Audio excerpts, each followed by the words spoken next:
গল্পের নাম শুভানুধ্যায়ী। গল্পটি লিখেছেন গৌতম নারায়ণ দেব। আরও কতদিন যে এভাবে ঘুরতে হবে কে জানে। এখনও তো অফিস থেকে নির্দিষ্ট করে কিছু বলতেই পারলো না কবে নাগাদ তোমার ফ্যামিলি পেনশনটা শুরু হবে। বাড়িতে এসে এই অনিশ্চয়তার কথাগুলো চৈতি যখন ওর মাকে শোনাচ্ছিল, একটা দীর্ঘশ্বাস ফেলে সুমনা দেবী প্রতিক্রিয়া দিলেন, কতদিন যে জমানো টাকায় চলবে তাও তো বুঝতে পারছি না। মা দেখো, আর 6টা মাস দেখব, তার মধ্যে কিছু সুরাহা না হলে যে কোনো একটা কাজে লেগে পড়ব। না না, সামনে তোর MA ফাইনাল পরীক্ষা, ভালো করে পড়াশোনা কর। দেখি, আমি না হয় কোনো একটা কাজ শুরু করে দেব। সেলাইয়ের কাজটা তো জানি, মেয়েদের পোশাক আশাক তো ভালোই বানাতে পারি, সেটাই না হয় করব। চৈতির বাবা ছিলেন সরকারি অফিসের একজন আধিকারিক। বছরখানেক হলো তিনি গত হয়েছেন। এমনিতে তো অবস্থা খারাপ হওয়ার কথা নয়, কিন্তু চিকিৎসায় মাত্রার অতিরিক্ত খরচের ফলে সঞ্চয়ে টান পড়াতেই ওদের আজ এই কঠিন অবস্থা। আর চলেও গেলেন তিনি অকালে। অন্যান্য আর্থিক সুবিধা যা পাওয়া গেছে তা দিয়ে ধার দেনা মিটিয়ে কিছু টাকা মেয়ের বিয়ের জন্য একেবারে সরিয়ে রেখেছেন সুমনা দেবী। ওই টাকায় কোনোভাবেই হাত দেওয়া যাবে না। এবার যে অফিসে গেলে ওনারা কি বললেন? মা জিজ্ঞেস করলেন চৈতিকে। বললেন যে আগে যিনি আমাদের বিষয়টা দেখছিলেন তিনি বদলি হয়ে গেছেন, তা কাজটা উনি বেশি দূর করে যাননি। এখন যিনি আছেন তিনি একটা কাগজে লিখে দিলেন কি কি লাগবে। সেই ডকুমেন্টসগুলো তৈরি করে নিয়ে আমাকে জমা দিলে তবেই আবার আমাদের কাজটা শুরু করা যাবে। বলেছিস তো একটু তাড়াতাড়ি করে ছাড়ার জন্য? হ্যাঁ, বলবো না আবার। এখন যিনি আছেন স্বপ্নেন্দু মজুমদার, দেখে তো মনে হলো একটু মায়াদয়া সম্পন্ন, বয়সটাও অল্প। খুব অল্প দিনই হয়তো এই চাকরিতে যোগ দিয়েছেন। তা প্রয়োজনের কথা ভেবে আমি ওনার মোবাইল নাম্বারটা চাইলে উনি ইতস্তত না করেই সেটা দিয়ে দিলেন, এবং আমাকে বললেনও যে কিছু জিজ্ঞাসা থাকলে আমি যেন ফোনে জেনে নিই। এখন তাহলে ওই কাগজপত্রগুলো জোগাড় করার চেষ্টা কর। মা বললেন, ওই লিস্টটা যেখানে প্রয়োজনীয় কাগজপত্রের কথা লেখা ছিল সেগুলোতে একবার চোখ বুলিয়ে নিল চৈতি। এই ব্যাপারে এমনিতে কোনো অভিজ্ঞতাও নেই, আর এত সব আইনগত ব্যাপার স্যাপার চৈতি বোঝে না। ও তাই ভাবল যে ওদেরই একজন পরিচিত পাবলিক নোটারির কাছে গিয়ে ব্যাপারটা একটু বোঝার চেষ্টা করবে। Legal heir certificate, affidavit, letter of renunciation, কী সব ভারী ভারী নাম ওর মাথার উপর দিয়ে কেমন যেন বেরিয়ে যাচ্ছে। ছুটির দিন দেখে চৈতি উকিল সাহেবের সাথে দেখা করতে গেলে প্রথমেই উনি ওকে সব বুঝিয়ে দিলেন। যেগুলো পারবেন সেগুলো উনি করে দেবেন একটা নির্দিষ্ট পারিশ্রমিকের বিনিময়ে। আর লিগাল এয়ারের ব্যাপারে তিনি জিজ্ঞেস করলেন এই শংসাপত্রটা কার থেকে আনতে হবে, ফার্স্ট ক্লাস জুডিশিয়াল ম্যাজিস্ট্রেট না কালেক্টর। কিন্তু জানতে গেলে তো অফিসের ওই ভদ্রলোককে আবার ফোন করতে হয়। লজ্জাও করছে চৈতির, ভাবছে উনি আবার বিরক্ত হবেন না তো। কিন্তু সঠিকভাবে জানতে গেলে তো এছাড়া আর কোনো উপায়ও নেই। যাই হোক, সব লজ্জা আপাতত দূরে সরিয়ে রেখে পরের দিন চৈতির নির্দিষ্ট নম্বরে ডায়াল করে নিজের পরিচয় দিল। হ্যাঁ হ্যাঁ, কি জানতে চান বলুন। ফোনের অপর প্রান্ত থেকে প্রথমে জিজ্ঞাসা। না, বলছিলাম লিগাল এয়ার সার্টিফিকেটটা কার কাছ থেকে আনতে হবে? ওটা আপনার জেলার কালেক্টরের থেকেই সংগ্রহ করতে হবে। কালেক্টর বলতে? মানে আপনাদের DM, ডিস্ট্রিক্ট ম্যাজিস্ট্রেট। কিন্তু কি বলুন, আরও কিছু জিজ্ঞাসা থাকলে নির্দ্বিধায় আপনি তা বলতে পারেন। মানে আমাদের তো ওই লেভেলে কেউ জানাশোনা নেই, কিভাবে যে জোগাড় করব ঠিক বুঝতে পারছি না। আচ্ছা ঠিক আছে, পাড়ার কাউকে বলে দেখব পারে কি না। অন্যান্য কাগজপত্র রেডি? হ্যাঁ, ওগুলো হয়তো সামনের সপ্তাহেই পেয়ে যাব। ঠিক আছে, আপনি ওগুলোর ব্যবস্থা করে আমাকে একবার জানাবেন, আমি দেখছি কি করা যায়। কি বলল অফিস থেকে? মা জিজ্ঞেস করলেন চৈতিকে। বলল তো সব পেপার জোগাড় করে ওনাকে জানাতে। এবার মনে হয় একটু কাজটা হতে পারে, তাই না? ছেলেটার কথাবার্তা তো খুবই নম্র। দেখা যাক কতটুকু উপকার করেন আমাদের জন্য। না চালে তো বিশ্বাস নেই, তবুও একটা আশা ওদের মনে বাসা বেঁধেছে। এটুকু সহযোগিতা তো আগেও পাইনি। পরের সপ্তাহে সব কিছু হাতে পেয়ে চৈতি যথারীতি অফিসে ফোন করলো, কিন্তু ওই প্রান্ত থেকে যখন কথাটা শুনলো, এখন একটু ব্যস্ত আছি, আধ ঘন্টা বাদে ফোন করুন। চৈতির মনটা গেল খারাপ হয়ে। মনে মনে ও ভাবতে শুরু করে দিল, ইনিও কি তাহলে যথা নিয়মে ওদের এড়িয়ে যাওয়ার চেষ্টা করছেন? কিন্তু এড়িয়ে গেলেও তো ওকে লেগে থাকতেই হবে, যতক্ষণ পর্যন্ত ক্ষীণতম আশাটুকু বেঁচে থাকবে। 1 ঘন্টা বাদেই আবার ফোন করলো চৈতি।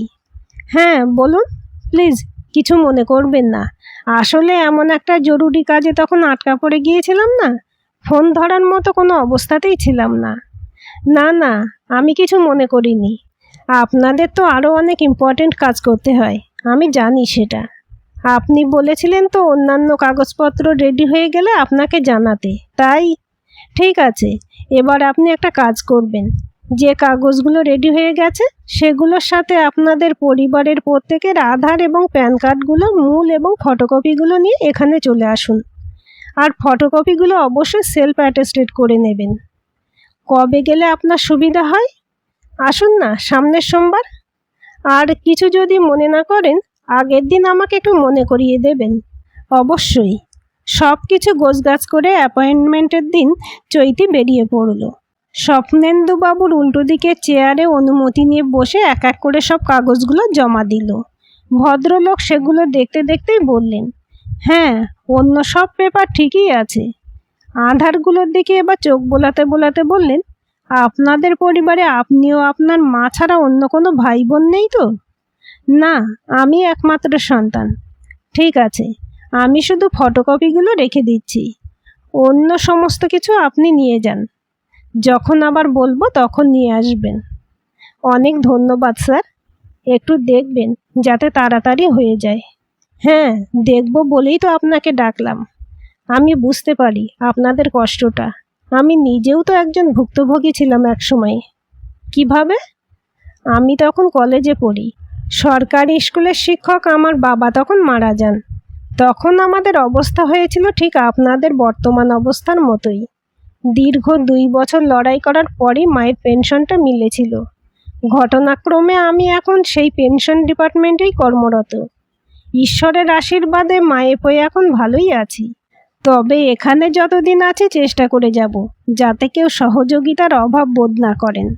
সরি, অনেকগুলো পার্সোনাল কথা বলে ফেললাম অযাচিতভাবে। না না, এ কি বলছেন আপনি? খুব ভালো লাগলো আপনার এই অনুভূতির কথা শুনে। আচ্ছা, এখন তাহলে আমি আসি। নমস্কার। বাড়িতে গিয়ে যতক্ষণ না মাকে এইসব কথা বলতে পারছে ওর যেন শান্তি হচ্ছে না। মা সবটুকু শুনে বললেন, সত্যি ভগবান আছেন। এতদিন স্বপ্নেন্দু জানতো না চৈতির নাম ধাম কোনো কিছু। বসে বসে আধার কার্ডটা দেখে ও শুধু নামটাই জানতে পারলো তাই না, ওরা কোথায় থাকে সে বিষয়ে একটা আন্দাজ পেল। ওদের দক্ষিণ কলকাতারই অন্য একটা জায়গায়। ওরা থাকে বালিগঞ্জ আর চৈতিরা ভবানীপুর। দেখতে দেখতে মাস 3 কেটে গেল। একদিন স্বপ্নেন্দু নিজেই ফোন করে চৈতিকে জানালো, আপনাদের সার্টিফিকেটটা পেয়ে গেছি, আপনি আগের সব কাগজপত্রগুলো নিয়ে এখানে আগামীকাল জমা দিয়ে যান। সত্যি এতটা উপকার যে পাবে চৈতি কখনোই তা কল্পনা করতে পারিনি। সার্টিফিকেটের ব্যবস্থা করে দেওয়া ছাড়াও নিজে থেকে ফোন করে তার জানানো সত্যিই আশাতীত। সব কিছু যখন জমা দেওয়া হয়ে গেল, স্বপ্নেন্দু বলল, আমরা এখন এইসব ডকুমেন্টস ট্রেজারিতে পাঠাবো। আরও কিছু ফর্মালিটিজ আছে, আশা করছি মাস 6 মধ্যে একটা ব্যবস্থা হয়ে যাবে। আপনাকে যে কি বলে ধন্যবাদ জানাবো। না না, আমার তো এটাই কাজ, এটা আর এমন কি বেশি। আচ্ছা, একটা কথা এইমাত্র আমার মনে পড়ে গেল, আপনাকে যদি দরকারি কিছু মেসেজ পাঠাতে হয় তবে কিভাবে পাঠাবো জানা হলো না। হ্যাঁ হ্যাঁ, কোনো অসুবিধা নেই, আমার হোয়াটসঅ্যাপ নাম্বারটা আপনাকে লিখে দিচ্ছি, আপনি পরে এক সময় নোট করে নেবেন। Thank you.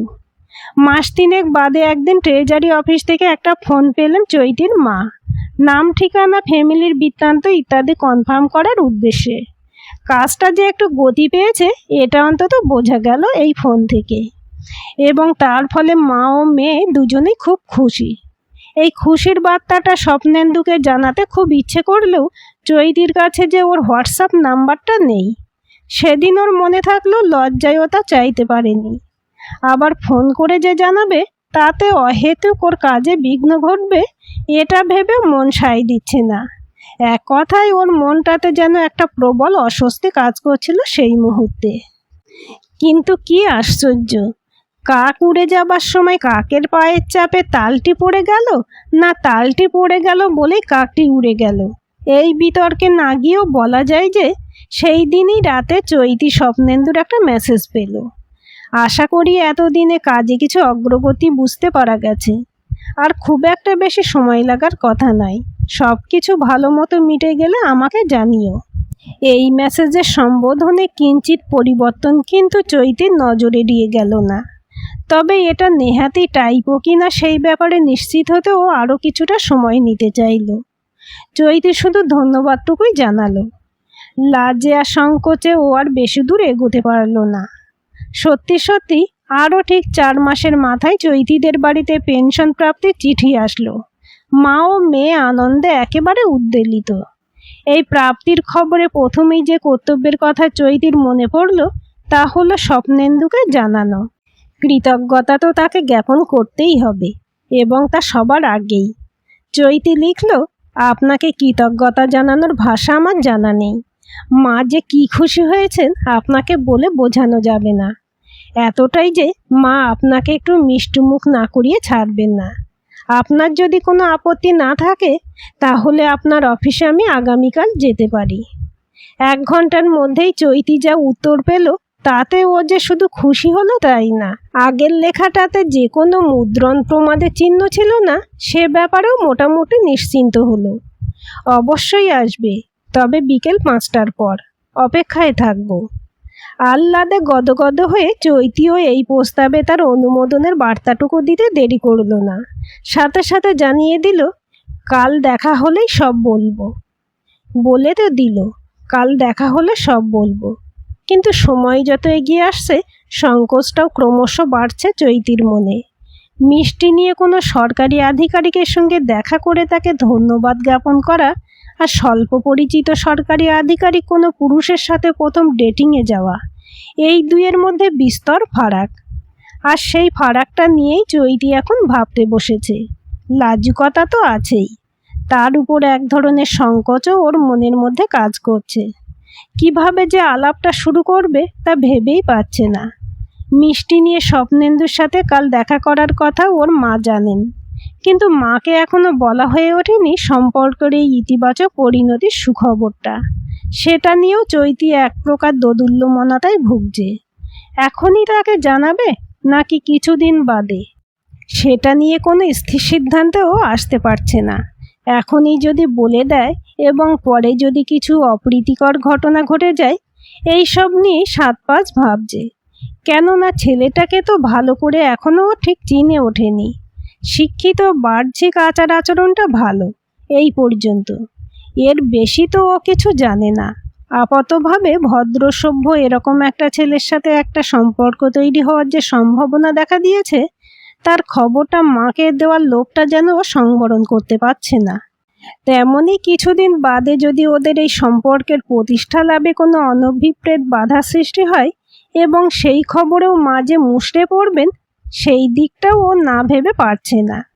যাই হোক, অনেক ভাবনা চিন্তার পর শেষমেশও স্থির করলো এখনই মাকে এই নিয়ে কিছু জানাবে না, সম্পর্কটা থিতু হওয়া অবধি অপেক্ষা করবে।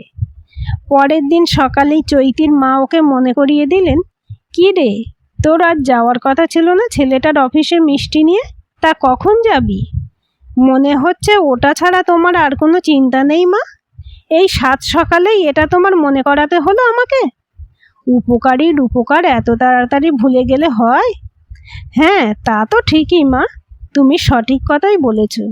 হ্যাঁ, আমি আজ যাচ্ছি, হাসতে হাসতে জানালো চৈতি। অন্য দিনগুলোতে যে সাজ পোশাকে এই অফিসটাতে চৈতি যেত, আজ কিন্তু খুব স্বাভাবিক কারণেই তাতে একটা ভালো পার্থক্য রচিত হয়েছে। আগে সাদামাটা বেশভূষায় যেন একটা চাকচিকের প্রলেপ লেগেছে। শুধু তাই নয়, আভরণ ও প্রসাধনীর ব্যবহারও বেশ লক্ষণীয়। সি গ্রিন কালারের একটা শিফন শাড়ি আর তার সাথে মানানসই ব্লাউজ, টিপ এবং কানের ঝুমকো দুল পরিহিত হয়ে কাঁধে একটা ওই রঙেরই লম্বা ঝোলানো ভ্যানিটি ব্যাগ নিয়ে চৈতি যথাসময়ে বেরিয়ে পড়ল। দেখে সত্যিই বোঝার উপায় নেই যে এই চৈতি আগের চৈতি। অফিসে ঢোকার মুখে চৈতি একটা ফোন করে নিল স্বপ্নেন্দুকে। আমি এসে গেছি। ও তাই, ওপরে চলে আসো না। না না, ওপরে যাব না আর, আমি গেটের কাছেই ওয়েট করছি। আচ্ছা ঠিক আছে, আমি 5 মিনিটের মধ্যেই বেরোচ্ছি। একলা দাঁড়িয়ে থাকতে চৈতির অবশ্য কোনো অস্বস্তি হচ্ছিল না, কারণ অফিসের সামনে সবসময়ের জন্যই বেশ কিছু লোকের জটলা থাকছে। একদল চলে যাচ্ছে তো আর একদল সেই জায়গা নিচ্ছে। তার ফলে কেউ একা দাঁড়িয়ে থাকলেও সে কারোর দৃষ্টি আকর্ষণ করছে না। দূর থেকে স্বপ্নেন্দুকে আসতে দেখতে পেয়েই চৈতি নিজে থেকে হাঁটা শুরু করে দিল। অস্বস্তি কাটাতেই এটা ওটা করলো। আরে একটু দাঁড়াও চৈতি, এই বলে পেছন থেকে একটা হাঁক দিল স্বপ্নেন্দু। ডাকটা শোনার পর একটু যেন থতমত খেয়ে গেল চৈতি। তৎক্ষণাৎ হাঁটার গতি কমিয়ে দিয়ে স্বপ্নেন্দুর বরাবর চলে আসলো। বলো কি খবর? স্বপ্নেন্দু শুরু করলো। হ্যাঁ ভালো, কোনো রকমে একটা ছোট্ট উত্তর ছুড়ে দিল চৈতি। মা খুশি তো পেনশন পেয়ে? হ্যাঁ তার বলতে, আসলে আমাদের খুবই অসুবিধা হচ্ছিল সংসার চালাতে, পেনশনটা খুবই দরকার ছিল। তাই এখন কোথায় যাবে বলো? কাছাকাছি কোনো জায়গা হলেই ভালো হয়, কেননা বাড়িতে তো তাড়াতাড়ি ফিরতে হবে, বেশি দেরি করা যাবে না। মা তাহলে চিন্তা করতে শুরু করে দেবেন। তাহলে চলো সামনের ওই রেস্তোরাঁটাতে যাই, ওখানে কিছু খাওয়া যাক। রেস্তোরাঁর দিকে অঙ্গুলি নির্দেশ করে স্বপ্নেন্দু বলল। ডাইনিং টেবিলে বসেই চৈতি মিষ্টির প্যাকেটটা বের করে স্বপ্নেন্দুর হাতে দিয়ে বলল, মা আপনার জন্য পাঠিয়েছেন, অবশ্যই বাড়ির সকলে মিলে খাবেন। বাড়ির সকলে বলতে তো আমি আর মা, এই দুটো প্রাণী। হ্যাঁ তাই, তা কি খাবে বলো, আপনার যা ইচ্ছে। আচ্ছা তুমি কি আজ আপনি সম্বোধনই চালাবে? এই কথা শুনে চৈতির গাল লজ্জায় লাল হয়ে উঠল। দৃষ্টি তখন অন্যদিকে, আর মুখে সলাজ একটা মৃদু হাসি। এইভাবে কিছুক্ষণও নিরুত্তর থাকলো। কি গো, কিছু বলছো না যে? কি বলবো, খুব নিচু স্বরে চৈতি উত্তর দিল। তুমি যখন কিছু বলবে না বলেই ঠিক করেছো, আমার ইচ্ছে মতোই তাহলে অর্ডার দিচ্ছি। মিক্সড ফ্রাইড রাইস আর চিলি চিকেন চলবে তো? হ্যাঁ। খেতে খেতে ওদের অনেক কথা হলো। স্বপ্নেন্দু জানতে পারলো চৈতিদের জীবন সংগ্রামের কথা। খাওয়া দাওয়া সেরে রেস্তোরাঁ থেকে বেরিয়ে ওরা মেট্রো স্টেশনের দিকে হাঁটতে লাগলো। এই সময় কথা প্রসঙ্গে চৈতি বলে ফেলল, পেনশন পাওয়ার পর মার এখন একটাই চিন্তা, আমার বিয়ে দেওয়াটা। চিন্তাটা হলো পয়সা এবং ভালো পাত্রের জন্য। বাবা তো সেরকম কিছু রেখে যেতে পারেননি, ওই সামান্য যা আছে তাই দিয়েই গয়নাগাটি, বিয়ের খরচ ইত্যাদি মেটাতে হবে। এর মধ্যে পাত্রপক্ষের কিছু দাবি থাকলে মা তা দিতে পারবেনও না, আর নীতিগতভাবে দেবেনও না। হ্যাঁ তা তো ঠিকই। আচ্ছা আমাকে দেখে তোমার কি কখনো মনে হয়েছে আমরা বিয়েতে দাবি টাবি করতে পারি? না না, আমি কিন্তু তা মিন করিনি, ভেরি সরি। আমি আসলে আমাদের আর্থিক অবস্থা আর মায়ের মানসিকতাটা জানানোর জন্যই কথাটা বললাম। ও, আর একটা কথা জানার ছিল। কি শুনি? আমার পছন্দের কথা তো তুমি অলরেডি জানতে পেরে গেছো, কিন্তু তোমারটা তো তুমি পরিষ্কার করে কিছু বললে না। তা কি আর বলে দিতে হয়? তোমার ডাকে সাড়া দিয়ে যখন এসেছি, তখন তো এটাই ধরে নিতে হবে আমারও সায় আছে, তাই নয় কি? বাহ, তুমি দেখছি ভালোই কথা জানো। না না, আমি খুবই সাধারণ একটা মেয়ে, ভেবেচিন্তে কথা বলতে পছন্দ করি, এই যা। স্টেশনের কাছাকাছি চলে আসার পর চৈতি ঘড়িটা দেখে বলল, আর কিন্তু দেরি করা যাবে না, আজ তাহলে এখানেই থাক। ফোনে তো যোগাযোগ থাকবেই, সাবধানে যেও, টাটা। তুমি কিন্তু বাড়ি ফিরে আমাকে অবশ্যই ফোনে জানাবে। হ্যাঁ হ্যাঁ অবশ্যই। হাত নাড়তে নাড়তে চৈতি স্টেশনের ভিতরে ঢুকে পড়ল। আজকের গল্পটি কেমন লাগলো কমেন্ট করে জানাবেন। ভালো লাগলে লাইক, হাইপ, শেয়ার করবেন, আর চ্যানেলটি সাবস্ক্রাইব করে বেল আইকনটি ক্লিক করে রাখতে ভুলবেন না।